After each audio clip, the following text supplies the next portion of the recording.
সোসাইটিতে বিভিন্ন কিছু দেখে আমরা প্রত্যেকেই মর্মাহত যে আমাদের ইয়াং জেনারেশন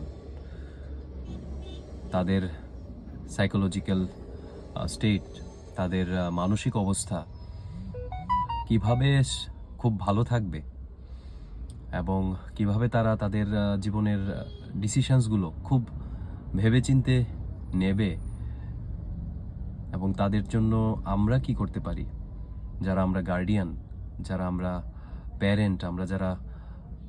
শিক্ষক, আমরা যারা সমাজের যারা অভিভাবক, আমরা তাদের প্রতি কিভাবে আরও যত্নবান হতে পারি। আদারওয়াইজ আমরা দেখতে পাচ্ছি যে একটা ছেলে কিংবা মেয়ে তার খুব কম বয়সে তার জীবনের শুরুতেই যেরকমভাবে খুব বেশি একটা এনার্জি নিয়ে একটা ভিশন, একটা স্বপ্ন নিয়ে বাঁচার কথা, সেখানে বিভিন্ন রকম পরিস্থিতির কারণে তার মানসিক যেই একটা একটা ব্রেকডাউন, একটা কঠিন একটা অবস্থা তার মনের মধ্যে তৈরি হচ্ছে এবং তার পরিপ্রেক্ষিতে যেরকম আউটকামগুলো আসছে কোনোভাবেই সেটা গ্রহণযোগ্য নয়, কোনোভাবেই সেটা মেনে নেওয়ার নয়। আমরা কোনোভাবেই সেটা মেনে নিতে পারি না, কারণ আজকের যারা ইয়াং জেনারেশন আছে, যারা শিশু, যারা যারা যুবক যুবতী, তারা যদি ভালো না থাকে, আগামী দিনে এই দেশ, এই সমাজ, এই রাজ্য কে দেখাশোনা করবে, মানে কার হাতে থাকবে? তারা যদি ভালো থাকে, আগামী দিনে গিয়ে তারা বিভিন্ন দায়িত্ব নেবে নিজের জীবনের, পরিবারের, সমাজের, রাজ্যের, গভর্নমেন্টের বিভিন্ন প্রতিষ্ঠানে গিয়ে তারা কাজ করবে। সেই কাজের ভিত্তিতে আমাদের দেশ, সমাজ, আমাদের রাজ্য সঠিক থাকবে এবং এগিয়ে যাবে। সেখানে ইয়ং জেনারেশনের মানসিক স্থিতি, ইয়ং জেনারেশনের মানসিক ভারসাম্য এবং একটা ভালো মানসিক অবস্থা, সেটার জন্য আমাদের কন্টিনিউয়াস আমাদের কাজ করে যেতে হবে। আমাদের হয়তোবা আবার ভালো করে ভাবতে হবে কোথায় আমরা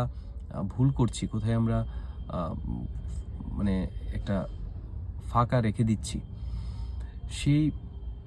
সেই জায়গাগুলোকে আমাদের চিহ্নিত করতে হবে, সেই জায়গাগুলোকে নিয়ে আমাদের বসতে হবে। এগুলো মানে কোয়ান্টিটেটিভ অ্যাসপেক্ট নয়, বেশিরভাগই হচ্ছে কোয়ালিটেটিভ অ্যাসপেক্ট, মানে যেটাকে ধরা যায় না, ছোঁয়া যায় না, সেই অবস্থা। মানে আমাদের মনের অবস্থা, আমাদের চিন্তাভাবনার অবস্থা, আমাদের দৃষ্টি, আমাদের দৃষ্টিভঙ্গি, সেগুলো তো আর বস্তু, কোনো যন্ত্র, রোডস, ইনফ্রাস্ট্রাকচার বা বিল্ডিংস, আমাদের লাইফের যে কনভিনিয়েন্স, সেগুলোর সাথে মানে সেগুলো নয়। সেটা একটা মানে পুরোপুরি একটা একটা মানে একটা ইনভিজিবল একটা ব্যবস্থা, যেটা আমাদের কন্ট্রোল করে, আমাদের ভেতর থেকে আমাদের কন্ট্রোল করে। সেটা আমাদের মন, আমাদের চিন্তাভাবনা, থটস, ইমোশনস এবং তার আপস অ্যান্ড ডাউনস। তো সেগুলো আমাদের এখন দেখতে হবে যে আমার ঘরে যে ছেলেটা বা মেয়েটা আছে, আমার সন্তান, তার ভাবনা চিন্তা কি, সে কী রকম ভাবছে, কী রকম দেখছে সমাজকে, তার জীবনকে,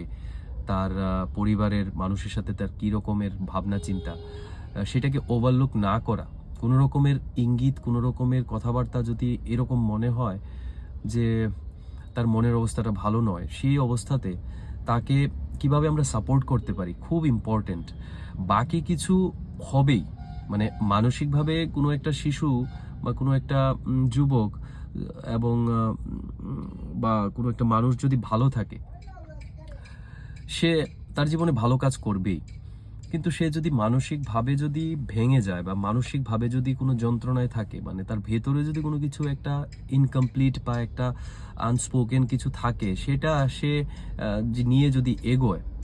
তাহলে সামনে গিয়ে সে বড় কোনো একটা সমস্যার সম্মুখীন হবে, বা তার দ্বারা যা কিছু করার, তার দ্বারা যেভাবে জীবন কাটানোর জীবনকে অনুভব করা সেটা বিপরীত হয়ে যাবে এবং তার বিভিন্ন রকম ফল আমরা আমাদের সমাজে দেখছি। তো এগুলো কিভাবে মিনিমাইজ হবে সেই দিকে আমাদের কাজ করতে হবে, কারণ এটা একটা একটা একটা সময়ের মধ্য দিয়ে যাচ্ছি আমরা, যেখানে মানসিক স্থিতিশীলতা সবচেয়ে বড় ব্যাপার, কিন্তু আমরা আসলে কি কালেকটিভলি আমরা সেই জায়গায় বুঝতে পেরেছি যে আমরা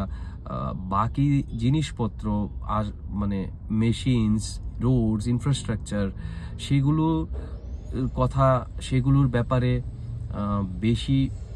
ভেবে আর নিজের জীবনের যে কোর বা সেই যে মন, সেখানে সময় কম দিতে পারা এবং সেই বিষয়গুলো যেগুলো মনের সাথে কানেক্টেড সেগুলোকে কম চর্চা করা, সেটার পরিণতি জীবনের মান অনেকটা কমিয়ে দেবে বা কমিয়ে দিচ্ছে। ডাব্লিউএইচওর যে রিপোর্ট, ডাব্লিউএইচওর যে প্রেডিকশন, সেটা এখন যেটা কোভিড প্যান্ডেমিক গেল, তারপর তারা প্রেডিক্ট করছে যে মেন্টাল হেলথ ডিসঅর্ডার প্যান্ডেমিক সেটা হবে, এবং তারপর তারা আরও সামনের দিকে গিয়ে আরও কঠিন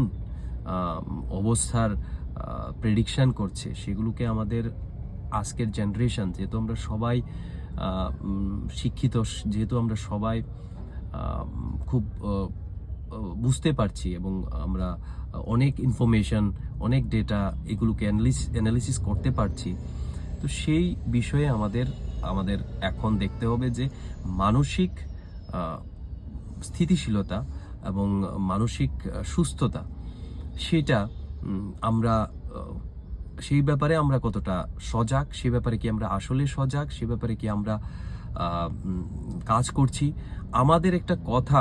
আরেকজনকে কিভাবে প্রভাবিত করে সেটা আমাদের এখন বুঝতে হবে, আমাদের ভেবেচিন্তে সেই কথাটা বলতে হবে, কারণ প্রত্যেকেই আমরা ভালনারেবল। কারণ অন্য একজন কি ব্যবহার করছে সেটার উপর আমার আজকের পুরোটা দিন, তার কোয়ালিটি ডিপেন্ড করছে।